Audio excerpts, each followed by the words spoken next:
Now the first chapter of Romans, beginning with verse 26. For this cause God gave them up unto vile affections. For even their women did change the natural use into that which is against nature.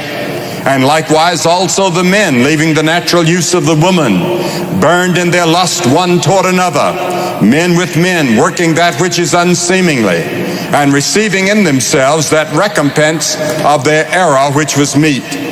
And even as they did not retain God in their knowledge, God gave them over to a reprobate mind, to do those things which are not convenient, being filled with all unrighteousness, fornication, wickedness, covetousness, maliciousness, full of envy, murder, debate, deceit, malignity, whisperers, backbiters, haters of God, despiteful, proud, boasters, inventors of evil things, disobedient to parents, without understanding, covenant breakers, without natural affection, implacable, unmerciful, who knowing the judgment of God, that they which commit such things are worthy of death, not only do the same, but have pleasure in them that do them.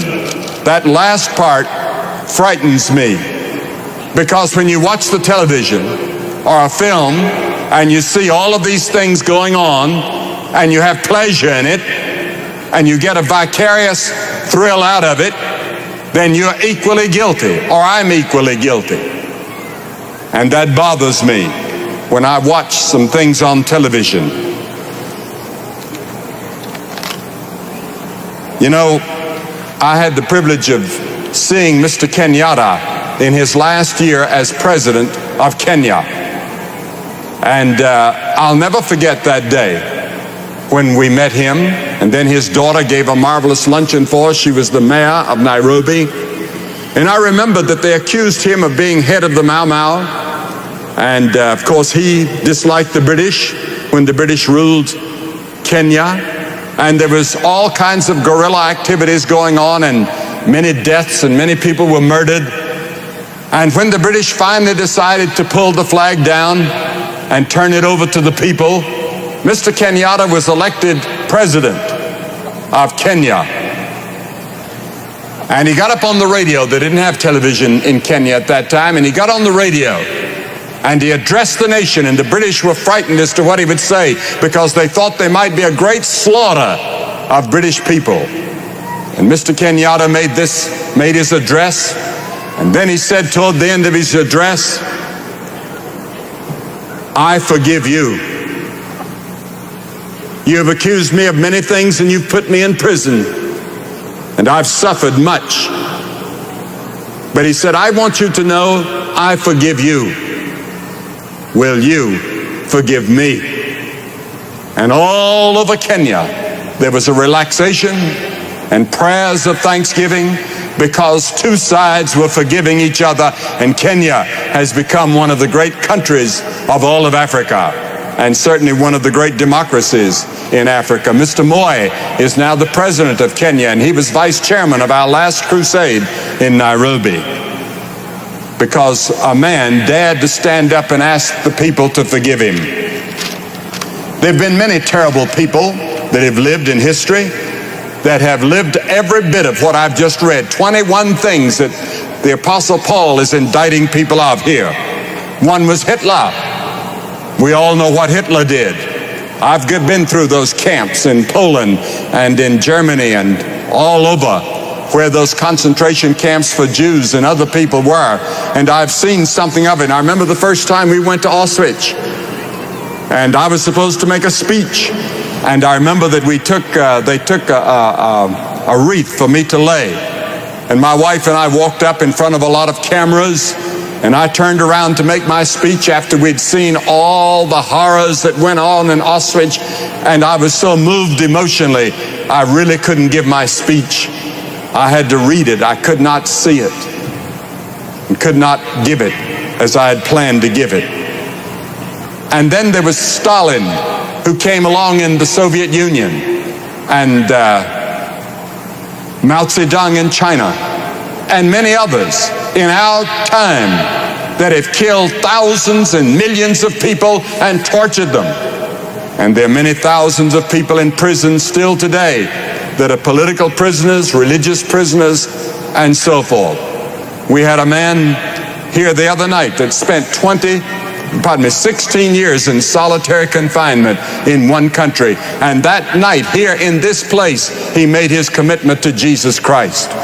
And he had thought his way through in that prison in 16 years. And he decided to make a commitment to Christ. I want to speak tonight from 2 Chronicles, the 33rd chapter, about a man that I think was probably more wicked, more terrible than Stalin or Hitler. And his name was Manasseh. He was the son of Hezekiah. And Hezekiah was one of the best kings that Judah or Israel ever had. He labored mightily for his country, brought reforms, and turned the people back to God. But then it came time for Hezekiah to die.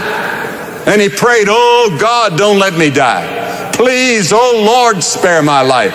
So the Lord spared him for 15 years.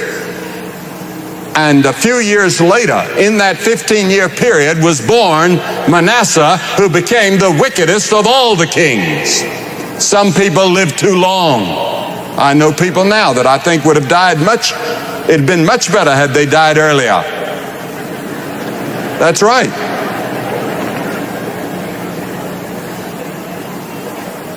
But Hezekiah also opened the doors and showed all the treasures that Judah had to the Babylonians. And they came in later under Nebuchadnezzar and stole all that. They said, "We want the riches of Jerusalem and Judah," and they took it. But having lived a full life, the Lord had said to Hezekiah, "Set your house in order, for thou shalt die and not live." But Hezekiah would not accept the will of God. And so he turned to God and begged him to live. He refused to accept death, and he did not set his house in order. Yes, I think some people do live too long. Manasseh became king at the age of 12, and he set himself to undo all the good things that his father had accomplished. He was a very wicked man. The Bible says that he was guilty of some of the worst idolatry in the history of all of Israel or Judah. He set up gods everywhere, even in the temple of God, other gods where people worship. And idolatry is anything that comes between you and God. It's where self is preferred over God, so that all of us here can say in one sense we've been guilty at one time or another of idolatry. And God hates idolatry more than any other sin. And under the law of Moses, a man could be stoned to death for engaging in idolatry. Covetousness, the Bible says, is idolatry. If you covet, if you have greed, and it becomes a sin in your life, it can become idolatry. And when the Apostle Paul was walking around in Athens in his day, he looked at a city, the Bible says, given wholly to idolatry. And Paul warned the Corinthian Greeks, flee from idolatry in 1 Corinthians 10. And Paul defined a Christian to the Thessalonians as someone who had turned to God from idolatry to serve the living and the true God. Are you guilty of idolatry? Is covetousness a part of your life? Is greed a part of your life? The Bible says, keep yourself from idols in 1 John 5. Keep yourself from those idols. Is that little box that we call television, is that your idol? Do you spend time quietly worshiping in front of it? Do you spend more time with it than you do with the Lord in prayer or study of the Bible?